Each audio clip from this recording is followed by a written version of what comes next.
السلام علیکم و رحمت الله و برکاته. بسم الله الرحمن الرحیم. الحمد لله الاول قبل الانشاء والاحیاء والآخر بعد فناء الاشیاء العلیم الذی لا ینسى من ذکره ولا ینقص من شکره ولا یخیب من دعا ولا یقطع رجاء من رجا.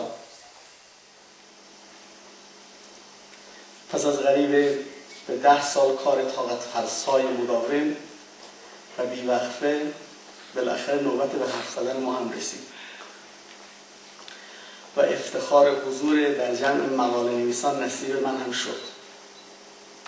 خب بالاخره سطح علمی جلسه بالاست و انتظار منطقی چنین جلسه‌ای عرضه مقاله‌ای با سطح علمی بالاست. در بعضی از سمینارها سطح علمی مقالات آنچنان بالاست که اصلا فهمیده نمیشه، کمتر فهمیده میشه و ظاهرا هرچی کمتر فهمیده شود مقاله علمیتر و وزینتر محسوب میگردد.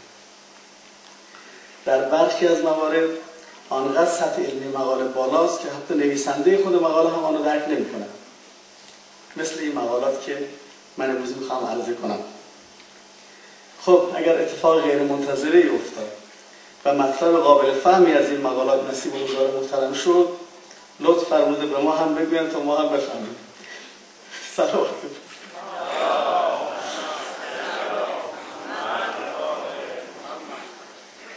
بسم الله الرحمن الرحیم. پیش گفتار. با هدایت الهی و عنایت او در سال 2000 میلادی طرح بالانس سلولی وابل ایمن علی را برای اصلاح ساختار سلولی موجود زنده در اتریش راه اندازی کردند. در همان سال بخش‌هایی از طرح از جمله سازه فلزی آن را در اداره ثبت اختراعات اتریش به ثبت رساندند و بلافاصله تهیه نقشه‌های اجرایی این طرح و ساخت آن در چند کشور آغاز شد. در سال 2002 مونتاژ طرح در اتریش به پایان رسید و طرح آماده بهره برداری شد.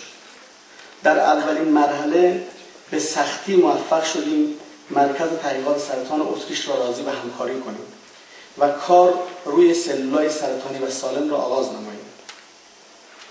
اولین خط سلولی شامل 2 دسته، یکی شاهد و یکی عملیاتی از نوع سرطانی هلا در اختیار ما قرار گرفت. پس از 4 ساعت عملیات هر 2 نمونه را به مرکز برگرداندیم و خانم پروفسور چرنی از مسئولین ارشد مرکز فوق سلولها را برای ارزیابی نتیجه عملیات از ما تحویل گرفت.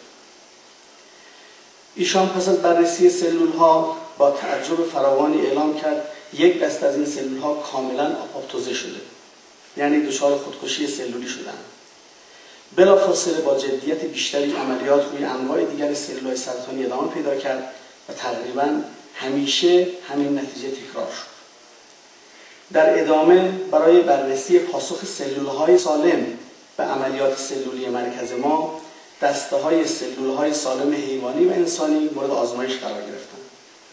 پاسخ این عملیات در بعضی موارد اندکی استرس سلولی و در موارد دیگر شادابی سلولی و در کل بدون هیچ عارضه‌ای گزارش شد. پس از اطمینان کامل از ایمن بودن این روش برای سلولهای سالم، اولین مرحله عملیات را روی حیوان شروع کردیم. اولین حیوان یک سگ بود که هم سرطان پروستات پیشرفته و هم غدد سارکوم در پا داشت. سگ در شرایط بسیار بدی بود. در طی عملیات 4 ساعته درمان، تومور سارکوم در پای سگ شروع به حرکت کرد و کوچک و بزرگ میشد. بعد از عملیات به مدت 2 هفته این تومور شل و سفت میشد و پس از آنکه کاملا از حرکت ایستاد و شل شد، دامپزشک آن سگ تومور را خارج کرد و به پاتولوژی داد. نتیجه برای او بسیار عجیب بود. هیچ سلول سرطانی دیده نشد. وارد فاز انسانی شدیم. بیمارانی که بر مبنای درمان کلاسیک دیگر شانسی برای زندگی نداشتند مورد مداوا قرار گرفتند. کار بسیار سخت و پیچیده‌ای بود و ما مجبور بودیم ظرفیت‌های عملیات سلولی را متناسب با تنوع بیماران و نیازهای درمانی آنها گسترش دهیم. ما از عملیات 2 مرحله‌ای که هر مرحله آن 2 عملیات سلولی بود شروع کردیم و امروز به 3 میلیون میلیارد عملیات سلولی رسیدیم. در این جلسه بیماران سرطانی هستند که 3 سال پیش با 1000 عملیات درمان قطعی شدند و همچنین بیماران سرطانی که به تازگی با 3 میلیون میلیارد عملیات سلولی درمان شدند. روش درمانی ما کاملا جدید و منحصر به فرد است و امروز برای اولین بار مبانی آن را در 5 بخش برای حضار محترم بازگو خواهم کرد.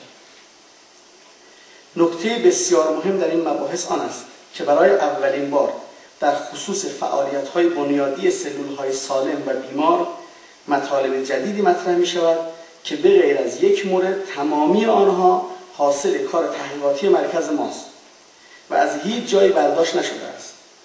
در خصوص مورد اجرایی نیز به دلیل آماده نبودن جدول‌های اندازه‌گیری خودمان مجبور به استفاده از اندازه‌گیری‌های پروفسور تاینیو از دانشگاه چینی واشنگتن شده‌ایم. ما ضمن تایید اصل موضوع دقت اندازه‌گیری را تایید یا رد نمی‌کنیم. اندازه‌گیری دقیق نوسان سلولی و ارگان‌های آن و همچنین وجود زنده و ارگان‌های آن در فضای ویژه آزاد از انرژی و با ابزار مدرن و دقیق امکان پذیر است که پروفسور تاینیو آنها را در اختیار نداشت.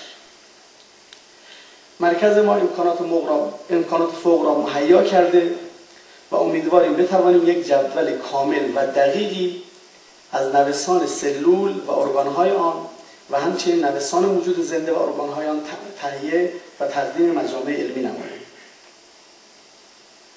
قبل از ورود به بحث اصلی لازم است از رئیس محترم دانشگاه امیرکبیر جناب آقای پروفسور رهایی و رئیس محترم دانشکده مهندسی پزشکی جناب آقای پروفسور نجاریان و همکاران گرامی ایشان جناب آقای دکتر ربیعی جهت برگزاری این سمینار تشکر و قدردانی نمایم.